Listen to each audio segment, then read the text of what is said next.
Now we're going to sing the Equality Song for You, which was written by Patrick Alec. And Patrick Alec is from the Penellicut Nation, which is a little island just off of Chemainus. This song was written with the intention that the first and the last verse are sung without use of the drums, so that all voices can be heard in the singing. And Patrick Alec made that decision knowing the importance of hearing everybody's voice, especially those of Indigenous peoples, with the long-standing history of oppression that we have faced.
Welcome to Spectrum's 2024 Remembrance Day Assembly.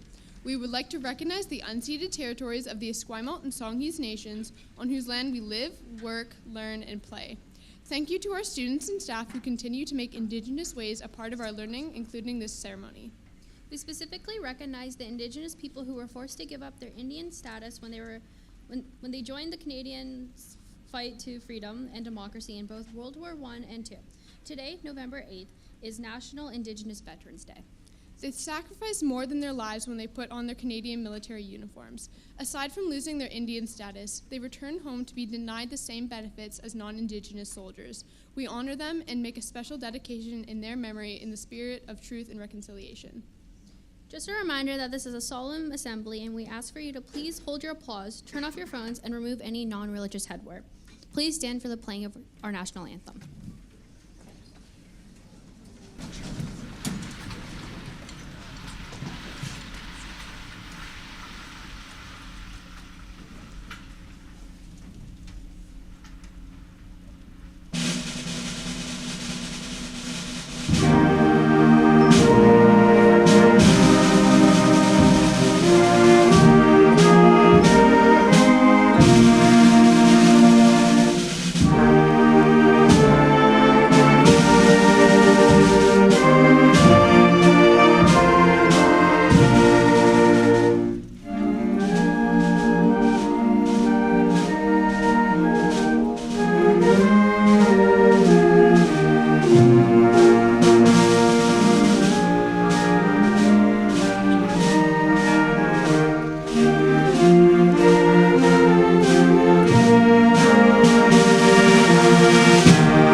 You may be seated. Thank you. Our band, under the direction of Mr. Jolliffe, will now play a piece titled Hymn to the Fallen, composed by Robert W. Smith.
Thank you, concert band and Mr. Jolliffe. The artwork in the foyer as you entered our theater was created by the art classes of Miss Rayner. They represent the thoughts and feelings that we all have to mark what Remembrance Day means to us. Now we ask Petty Officer First Class Dean Kijek to share with us the significance of freedom we enjoy and the responsibilities we have to keep them. Good afternoon, everyone. First, I'd like to express my sincere gratitude to our hosts and organizers at Spectrum Community School for putting together this important event. Ladies and gentlemen, it's with immense privilege that I speak with you today on this significant occasion as we remember the sacrifices made for our freedoms. Next slide, please. My name is Petty Officer First Class Dean Kijek. I am the Senior Naval Communicator on board the new HMCS Protector, currently under construction at Seaspan Shipyards in North Vancouver. I serve as a naval communicator for the Royal Canadian Navy, where I've had the honor of serving our country both at home and around the world for nearly 30 years now. I'm a part of a team of almost 100,000 Canadian Armed Forces members in Canada and around the world. Our job is to defend Canadians, help our allies, and uphold the values we live by. I'm so pleased to join you here today for Spectrum's Remembrance Day ceremonies. During this time, Canadians say thank you to those who serve in the military, as well as to veterans who have previously served. We take the time to remember their bravery, dedication, and role in making the world a safer and more peaceful place. Today, I want to tell you all about the amazing work that the Royal Canadian Navy members have done throughout Canada's history and about why it is important to recognize their achievements and their sacrifices. Next slide, please. So the First and Second World Wars. Canada has a proud military history that dates back well over 100 years. Members of our armed forces have showed incredible bravery in Europe during 2 world wars, fighting alongside our international allies and partners in some of the worst conditions imaginable. Despite the challenges and dangers, they pushed forward, helping to free Europe in World War I from 1914 to 1918, and again in World War II from 1939 to 1945. Next slide, please. The Battle of the Atlantic. One of the most dangerous environments during the Second World War was in the Atlantic Ocean. Germany used U-boats, submarines, to try and stop food and supplies from reaching Europe by blocking our ships. In response, we, along with our allies and partners, organized convoys to protect those carrying important goods to other countries. Next slide, please. This brings us to the history of the River-class destroyers. These large convoys of ships were partly made up of Canadian River-class destroyers, which were crucial in the Royal Canadian Navy's effort during the Battle of the Atlantic in World War II. These 12 ships, named after Canadian rivers, were built to protect convoys from German submarines. The River-class destroyers were gradually updated with new equipment such as depth charge throwers and anti-aircraft guns to make them more effective for combat. These strong and adaptable destroyers played a big role in keeping shipping lanes safe and were crucial to the Allies' success in the Atlantic, showing Canada's dedication to global maritime security. Canada is responsible for a large portion of the 25,000 ships escorted safely across the Atlantic during the Second World War. But not all Canadian destroyers made it through the war. HMC ships Fraser and Marguerite were sunk by collisions in 1940. HMCS Ottawa was torpedoed by a U-boat in 1942, where Canada suffered the devastating loss of 114 sailors. And HMCS Skeena was lost in a storm off Reykjavik in 1944 and lost a further 15 members. Skeena's propeller now serves as a war memorial in Iceland. Next slide, please. The namesakes of Harry DeWolf class ships.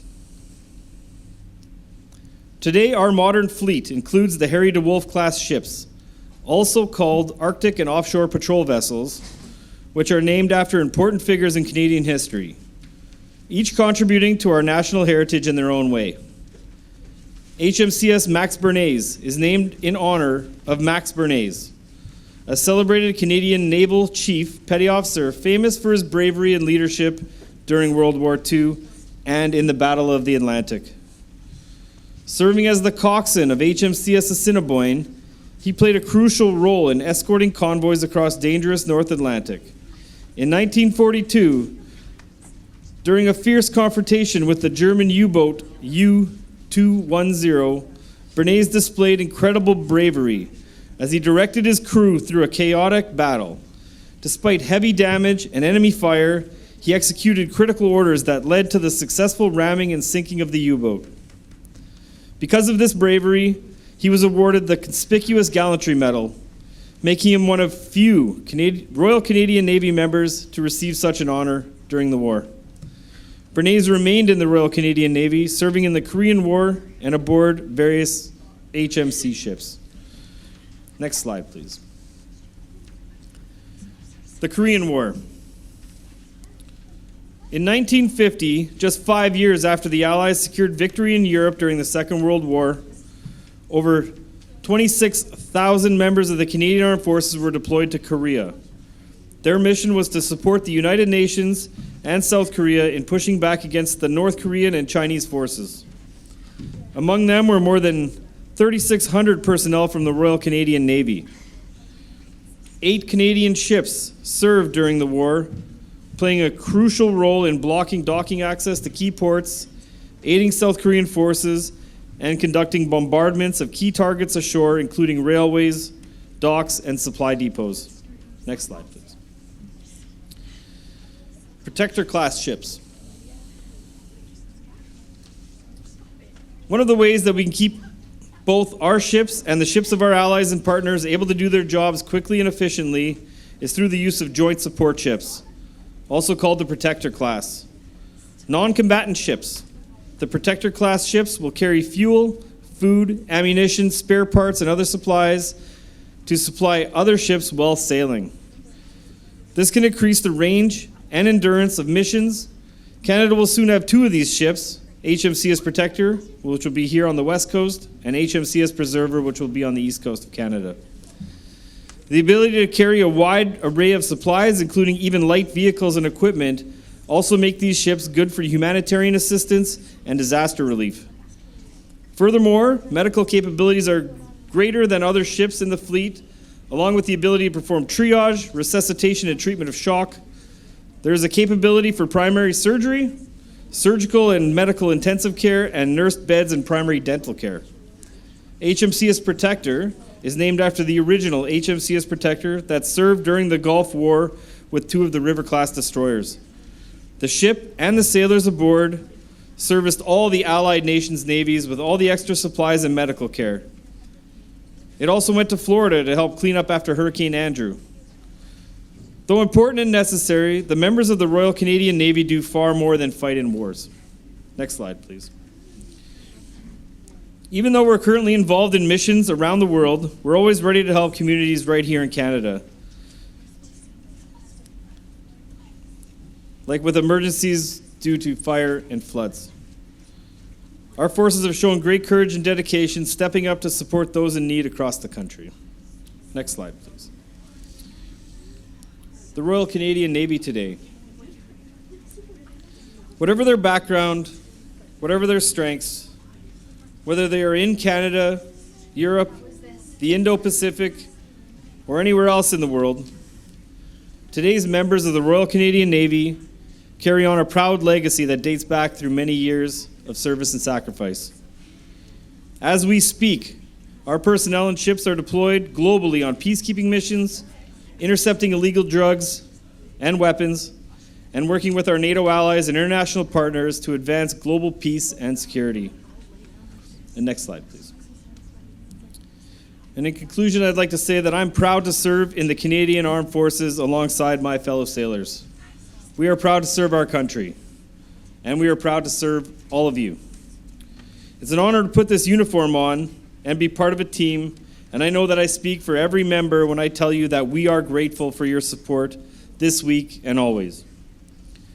There are many ways that you can demonstrate your support. In the weeks leading up to Remembrance Day, you can wear a poppy over your heart to show that you remember the sacrifices Canadian Armed Forces members have given throughout our history. You can attend a Remembrance Day ceremony on Monday. You can take a moment of silence on November 11th at 11 a.m. to remember our veterans. You can speak with sailors, soldiers, and aviators about their experiences.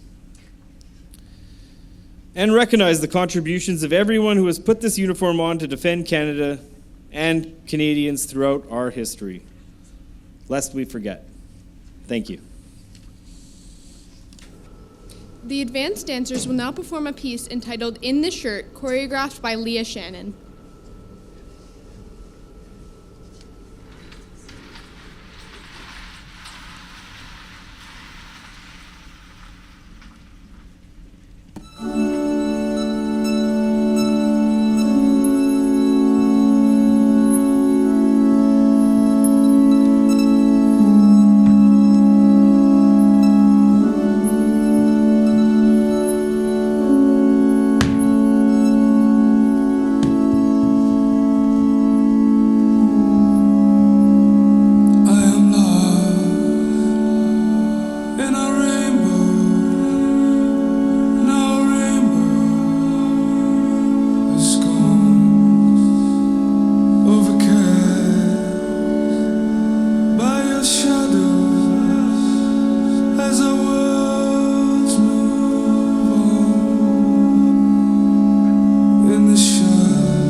Thank you, advanced dancers. Junior drama and musical theater students will now read a journal entry and poem written by a Canadian soldier who survived World War I.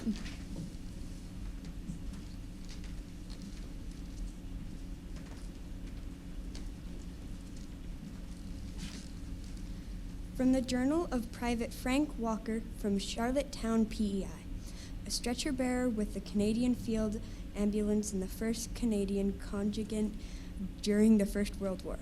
June 14, 1916, during the Third Battle of Ypres.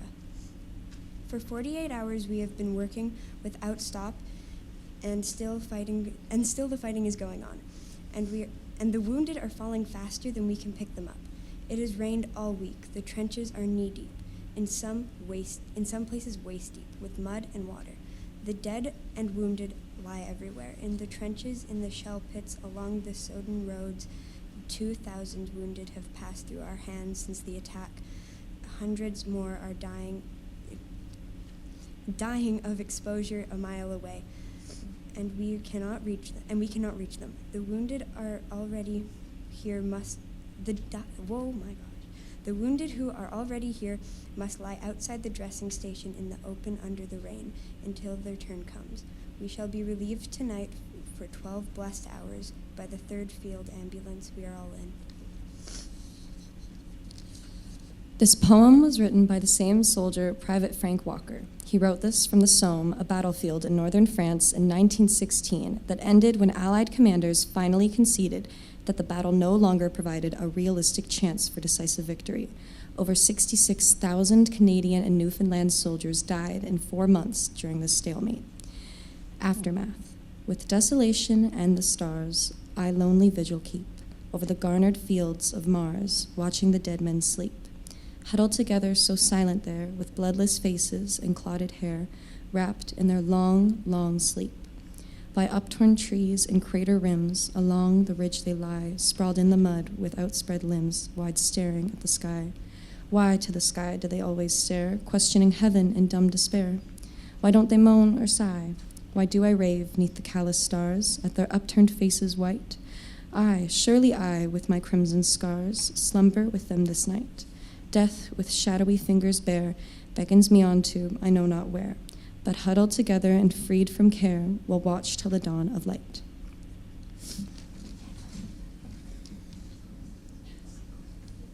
Thank you for sharing the first-hand experiences of what it's like to be in a place where no one would ever want to be.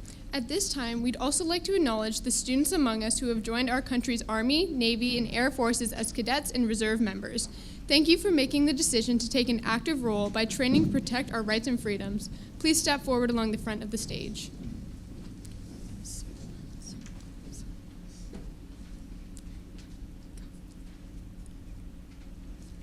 Now we ask you to please stand for the last post, followed by 2 minutes of silence, symbolizing that the guns fell and peace was declared around the world. This will be followed by Reveille, after which our Remembrance Day ceremony will finish. Please stand.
Thank you all for showing your respect. This concludes our Remembrance Day ceremony. You may return to your classes.